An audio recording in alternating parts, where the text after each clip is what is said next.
अच्छा जी, अहकाम सियाम। रोज़े के अहकाम में हम पहले तो ये देख लें कि सियाम का मतलब क्या है। सियाम कहते हैं रुक जाने को। तो शरीयत में इसका मफ़हूम है कि इबादत के इरादे से खाने-पीने, मुजामत और दीगर रोज़ा तोड़ने वाली चीज़ों से सुबह सादिक के तलू से सूरज के ग़रूब होने तक इज्तनाब करना। तो हर बालिग, आकिल, मुकीम और रोज़ा की ताकत रखने वाले मुसलमान पर रोज़ा फ़र्ज़ है और फ़र्ज़ रोज़े की नियत फ़जर से क़ब्ल करना ज़रूरी है। नियत के लिए दिल का इरादा काफ़ी है, ज़ुबान से कोई अल्फ़ाज़ अदा करना सुन्नत से साबित नहीं है, ठीक है? रोज़ा की हालत में मिसवाक करना सुन्नत से साबित है। कुछ लोग कहते हैं ना कि शायद मिसवाक करने से रोज़ा टूट जाएगा, तो ऐसा नहीं है, मिसवाक की जा सकती है। आँख में सुरमा लगाने से रोज़ा नहीं टूटता। नाक में दवा डालने से दवा हल्क या मैदा तक पहुंच जाए तो रोजा टूट जाएगा क्योंकि वो आपके अंदर चली जाएगी, मेडिसिन या लिक्विड जो भी है। अच्छा, गर्मी की शिद्दत से रोजादार गुस्ल या कुल्ली कर सकता है। अच्छा, रोजे की हालत में वुजू करते वक्त नाक में इस तरह पानी डालना कि हल्क तक पहुंचने का अंदेशा हो, जायज नहीं है, ठीक है? यानी एहतियात की जाएगी कि कोई भी लिक्विड नाक के ज़रिए या गले के ज़रिए या कानों के ज़रिए कोई ऐसी दवा डालना, नाक में डालना, हल्क में डालना तो वो दुरुस्त ना होगा। नक्सीर, इस्तिहाज़ा और इस जैसा दूसरा खून निकलने से रोज़ा नहीं टूटता, सिर्फ खैज़ या निफास के खून से रोज़ा टूटेगा, हाँ दिन के किसी भी हिस्से में हो। तो रमज़ान में सारा टाइम, पूरा रमज़ान ये मैसेज मिलता रहता है कि ये टाइम हो गया है तो मेरे पीरियड स्टार्ट हो गए हैं, तो क्या अब मेरा रोज़ा है या नहीं है? तो ये आप लोग मेक इट श्योर कि जैसे ही आपका आपके पीरियड स्टार्ट हो जाएंगे तो रोजा टूट जाएगा, हाँ दिन के किसी भी हिस्से में हो, चाहे वो रोजा खुलने से एक लम्हा पहले ही क्यों ना हो। तो रोजे की हालत में कपिंग करवाई जा सकती है। अच्छा, जानबूझकर वॉमिट करने से रोजा टूट जाता है। अलबत्ता किसी को खुद ब खुद अगर वॉमिट आ जाए तो इससे रोजा नहीं टूटता। और बवक़्ते ज़रूरत खाने का ज़ायक़ा चखने में भी कोई हर्ज नहीं है। लेकिन अगर आपके घर वाले बहुत ज़्यादा सख़्त हैं, आपके हस्बैंड बड़े कोई जल्लाद किस्म के हैं तो तब, वरना इस चीज़ को अवॉइड करना ही बेहतर है। तो अगर ऐसा है कि आपके हस्बैंड बहुत ज़्यादा स्ट्रिक्ट हैं वो खाने के मामले में, तो फिर तरीका ये है कि ज़ुबान के किनारे पर रख के चख लें, हल्क तक ना उसको जाने दिया जाए।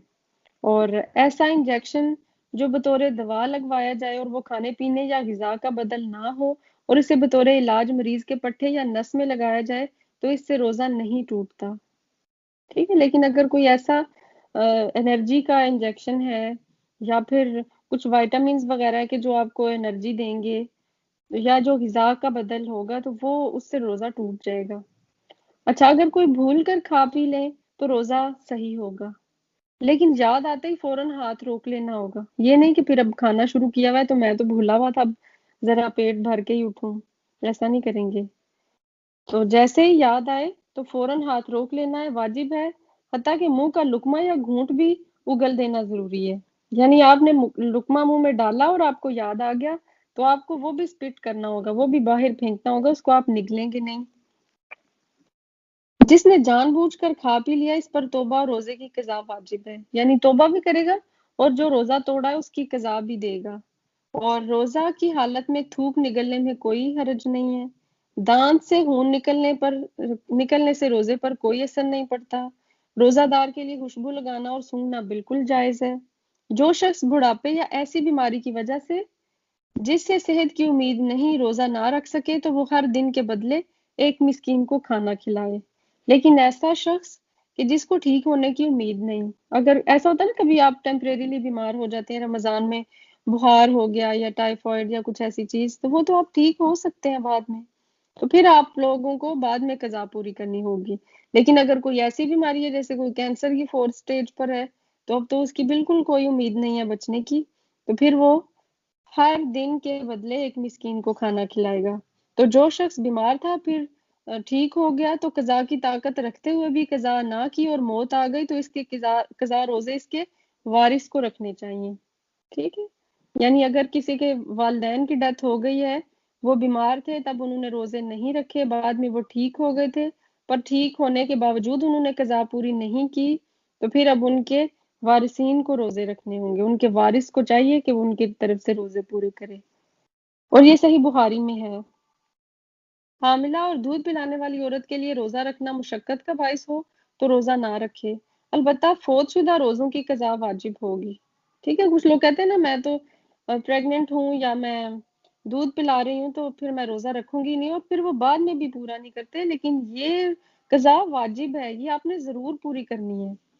تو مسافر کے لیے روزہ نہ رکھنا افضل ہے، لیکن اگر بحالت سفر روزہ رکھ لے تو کوئی حرج بھی نہیں ہے۔ لوگ سمجھتے ہیں روزہ رکھ ہی نہیں سکتے، سفر میں رکھ تو سکتے ہیں، اللہ نے اگر ہمت دی ہے، لیکن اگر ریلیکسیشن بھی لینا چاہتے ہیں تو کوئی مسئلہ نہیں ہے۔ تو سفر کی حالت میں نبی اکرم صلی اللہ علیہ وآلہ وسلم سے روزہ رکھنا اور نہ رکھنا دونوں ثابت ہیں، البتہ گرمی کی شدت اور مشقت اور اگر مسافر کے لیے ہو تو پھر نہ رکھنا ہی بہتر ہوگا۔ رمضان میں روزہ کی حالت میں شوہر اپنی بیوی سے زبردستی اگر جمع کر لے تو بیوی کا روزہ تو صحیح ہوگا اور اس پر کوئی کفارہ نہیں، البتہ شوہر گناہگار ہوگا اور شوہر پر اس دن کے روزے کی قضا اور کفارہ بھی لازم ہوگا، اور کفارہ کے لیے وہ ایک غلام آزاد کرے، اگر اس کی طاقت نہ ہو تو مسلسل 2 مہینے کے روزے رکھے، اگر اس کی طاقت بھی نہ ہو تو 60 مسکینوں کو کھانا کھلائے۔ یہ بھی صحیح بخاری میں ہے۔ اور ذہن میں شہوت کا تصور آیا اور کچھ ایسا ڈسچارج وغیرہ ہو گیا تو اس سے روزہ فاسد نہ ہوگا۔ مزی نکلنے سے روزہ نہیں ٹوٹتا۔ مزی کس کو کہتے ہیں؟ کہ اگر آپ کو اس طرح کے خیالات آئے ہیں شہوانی، تو اس کی وجہ سے جو ڈسچارج ہوتا ہے اس کو کہتے ہیں۔ تو مزی نکلنے سے روزہ نہیں ٹوٹتا۔ فرض روزوں کی قضا آئندہ رمضان سے قبل کسی بھی وقت کی جا سکتی ہے، تو اگر آپ کے روزے ابھی تک مسنگ ہیں پچھلے رمضان کے تو اٹس مینڈیٹری کہ اب ان کو نیکسٹ رمضان آنے سے پہلے پہلے کمپلیٹ کر لیا جائے۔ ٹھیک ہے، جزاکم اللہ خیر۔ تو یہ تھے روزے کے کچھ امپورٹنٹ پوائنٹس کہ جو ہمیں ذہن میں رکھنا ضروری ہے تاکہ ہم روزے کو فاسد کرنے سے، اس کو خراب کرنے سے بچ جائیں۔